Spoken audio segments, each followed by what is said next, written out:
కాసేపట్లో ఎమ్మెల్సీ కోటాలో ఎన్నికైన ఎమ్మెల్సీలు ప్రమాణ స్వీకారం చేయనున్నారు. నలుగురు కొత్త ఎమ్మెల్సీల చేత మండలి చైర్మన్ గుత్తా సుఖేందర్ రెడ్డి ప్రమాణం చేయించనున్నారు. కాంగ్రెస్ నుంచి ఎన్నికైన విజయశాంతి, అద్దంకి దయాకర్, శంకర్ నాయక్, సిపిఐ నుంచి నెల్లికంటి సత్యం ఎమ్మెల్సీ ప్రమాణం చేయనున్నారు. అలాగే బీజేపీ నుంచి గెలిచిన కొమురయ్య, అంజిరెడ్డి కూడా ఎమ్మెల్సీగా ప్రమాణ స్వీకారం చేయనున్నారు.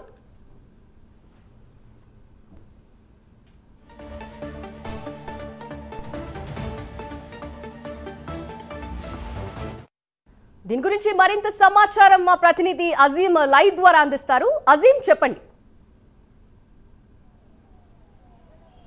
మరి కాసేపట్లో 6 ఎమ్మెల్సీలుగా ఎన్నికైనటువంటి వారితో ఏదైతే శాసన మండలి చైర్మన్ గుత్తా సుఖేందర్ రెడ్డి ప్రమాణ స్వీకారం చేయించున్నారో ఇందులో భాగంగా ఇప్పటికే బీజేపీ పార్టీ నుంచి పట్టుభద్రుల నుంచి అలాగే టీచర్స్ ఎమ్మెల్సీ ఎన్నికల కోటాలో గెలిచినటువంటి ఇద్దరు అభ్యర్థులు ఎవరైతే ఉన్నారో మల్కా కొమరయ్య అలాగే ఏదైతే అంజిరెడ్డి ఇద్దరు కూడా ఏదైతే అమరవీరుల స్తూపం దగ్గరికి వచ్చి ఏదైతే అమరవీరుల స్తూపానికి నివాళులు కూడా అర్పించారు. నివాళులు అర్పించి ఇప్పుడే శాసన మండలిలోకి వెళ్లారు. వీరిద్దరితో ఇప్పుడు గుత్తా సుఖేందర్ రెడ్డి ప్రమాణ స్వీకారం చేయిస్తారు. వీరికి సంబంధించి ఏదైతే ఆ బీజేపీ రాష్ట్ర అధ్యక్షుడు అలాగే కేంద్ర మంత్రి అయినటువంటి కిషన్ రెడ్డి ఏదైతే వీరిద్దరు ప్రమాణ స్వీకారానికి హాజరవుతారు. అలాగే బీజేపీ పార్టీకి సంబంధించిన సీనియర్ నాయకులు ఇన్ఛార్జ్ ఎవరుతున్నారు వీరందరూ కూడా ఏదైతే ఇద్దరు అభ్యర్థులతో కూడా ఉన్నారు. వీరిద్దరు ఇప్పుడే ఏదైతే గన్ పార్క్లో ఉన్నటువంటి అమరుల స్తూపానికి నివాళులు అర్పించారు. నివాళులు అర్పించి ఇప్పుడే ఏదైతే శాసన మండలిలోకి వెళ్ళారు. ఇక మా కాంగ్రెస్ పార్టీకి సంబంధించినటువంటి ఎమ్మెల్యే కోటాలో గెలిచిన 4 ఎమ్మెల్సీ అభ్యర్థులు కూడా ఏదైతే ఈ రోజే ప్రమాణ స్వీకారం చేయనున్నారు. ఇందులో పార్టీకి సంబంధించినటువంటి వారు 3 ఉన్నారు. అద్దంకి దయాకర్, శంకర్ నాయక్, విజయశాంతి. అలాగే సిపిఐ ఏదైతే మిత్రపక్ష పార్టీ అయినటువంటి సిపిఐ పార్టీకి సంబంధించినటువంటి ఏదైతే నెలకంటి సత్యం కూడా ఏదైతే ఈరోజే ప్రమాణ స్వీకారం చేయనున్నారు. సో ఈ 4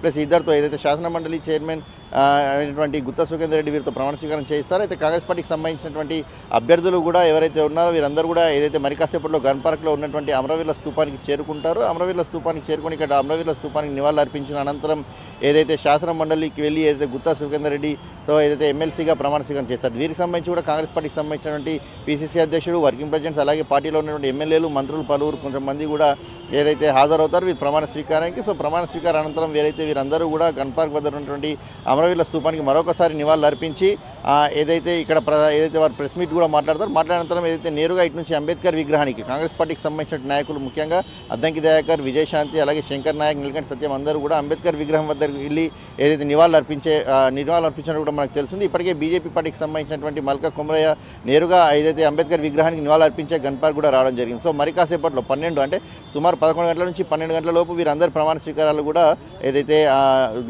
మండలి చైర్మన్ గుత్తా సుఖేందర్ రెడ్డి చేయించనున్నట్టు మనకు తెలుస్తుంది.